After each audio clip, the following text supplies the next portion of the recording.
Fear of negative interest rates. Let's have a look. Hello everyone, Florian.Heise here and welcome to another episode of HeiseSays. Grab your stein of coffee because we have another article from news.com.au to look at regarding more fear or concern of negative interest rates. Now, this is something that worries a whole lot of people because it seems just so unnatural. And on this channel we have looked at other countries that have had negative interest rates, and we've even heard from people who work and live in countries with negative interest rates, and they've shared their concerns and the burden that is placed on them to run a business. Think about it. You have thousands of dollars sitting there just as a float to run a business, and it just every year you're losing money.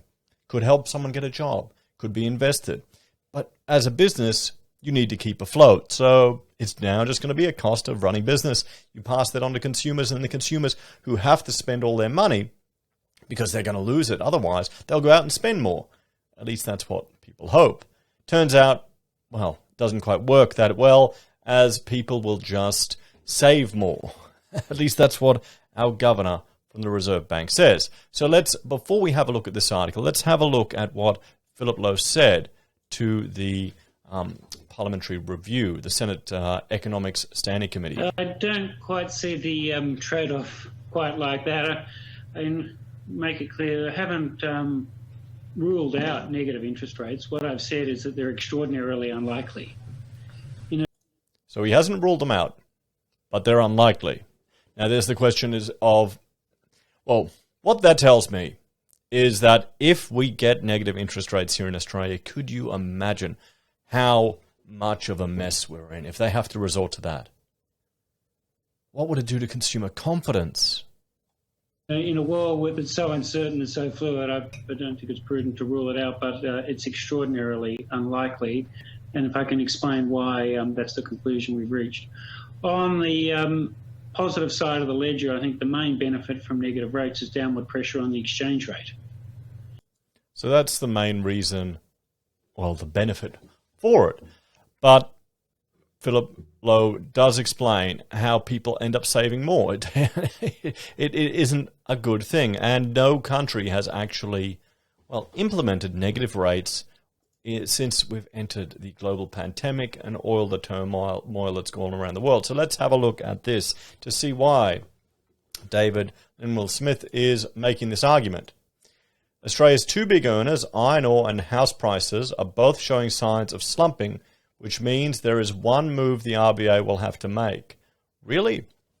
If they're slumping and the only benefit of negative interest rates is, as we heard, downward pressure on the exchange rate, will we need to do that? The Australian economy is a simple machine that runs on two motors. The two engines are commodities and household debt. We might call these miners and banks, or iron ore and house prices. The machine is fueled by commodity income derived offshore. This is then leveraged up in a global market via bank borrowing. The debt is channeled into rising house prices that drive consumption. At least that's how it used to work. Since the pandemic began, the machine has instead leveraged commodity income via bank borrowing from the Reserve Bank of Australia. Like a twin-engine aircraft, the Australian economy can soar with both of its engines roaring in unison. Last year is an example. It can also hold its altitude on only one engine, like the post-GFC period, when mining boomed and house prices fell, or the reverse, during the mining bust of 2015, when house prices launched. But when both engines fail, a crash is imminent. This is when the Australian economy finds itself today. The first jet to flame out is households. Delta lockdowns have hammered confidence and spending. Business is slowing fast, and future investment plans are being shelved. Well, yeah, we've seen this before, though. This is the thing. We've seen this before, and what does the government do? What have they done in the past? Well, I'll just bring up this chart here. I wonder what it could be. They've just shoveled money at the economy, at housing, to stimulate it. And what are they going to do if we start to see a drastic fall in housing? Well, I suspect they'll open up, no matter, to hell with the consequences. The lockdowns are likely to run until November, and even afterwards there will be serious interstate restrictions, meaning no rebound of substance is possible. The second jet to flame out is our huge commodity price gains. China launched out of COVID-19 lockdowns with a huge commodity demand, but is now slowing very fast. Iron ore is tumbling, and coal is next. So, I mean, this is their outlook as it's going down. If we have a look here, this is from Macro Business, we can see here iron ore is down to $161 a ton, up from over 220. The federal government is budgeting on $50 a ton. And iron ore is an important player in Australia. Most of it's mined from Western Australia, and an example here is 24% of the government revenue in WA came from iron ore, guys. So it's important, don't kid yourself. Coal as well, let's have a look here and see what coal is sitting at. 172, so it's still right up there. We'll have to see how it goes. Let's change this to a monthly. Yeah, well, hasn't reached the peak yet. I remember years ago when, I'll go to all data, back here, it was hovering at 140, I think 150 even at sometimes, and that was manifesting in the capital expenditure of some of these mines that we were working on or putting tenders in for. Because they had all the money, they wanted to attract the workers. Look at that. So, as our two economic motors sputter, unemployment will begin to rise, wages will weaken, and inflation will disappear.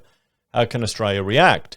Policymakers have two throttles to toggle in response. First, government can spend more, and they will. But unlike 2021, as mining profits bust, not boom this time, the tax take will get smashed, so they'll want to be more conservative. The larger deficits will be more to absorb. The falling revenues that come from the mining income crash. Actual spending increases will be much more difficult. That will mean the second throttle, the RBA, will have to carry more of the load.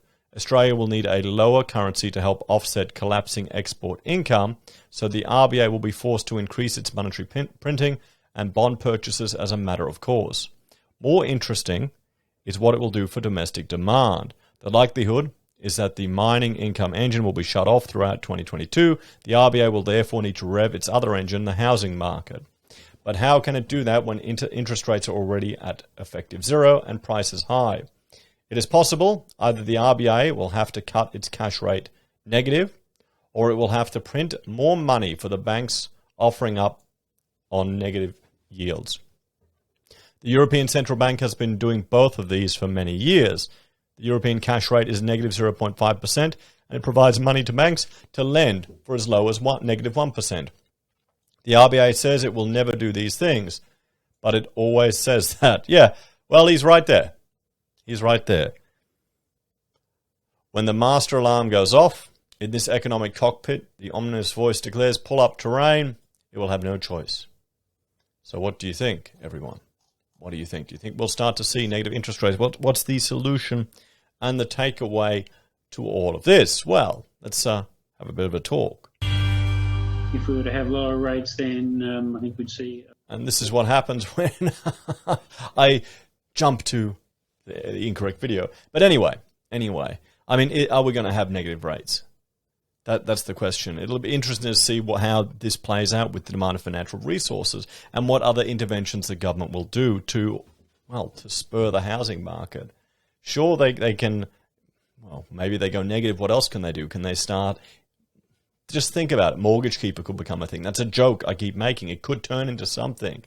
They could guarantee 1% home loans. Here's the thing, nothing is out the window now. Nothing isn't possible. We've seen over this last year what the government is willing to do. What about if Labor gets in? What are they willing to do? So maybe those are the things we need to worry about more and consider before the RBA going potentially negative. That's probably what I'm more concerned about. But in the long run, Australia is just like we're just a cork bobbing on the ocean, taken along for the ride by the rest of the world. We'll have to see what happens here.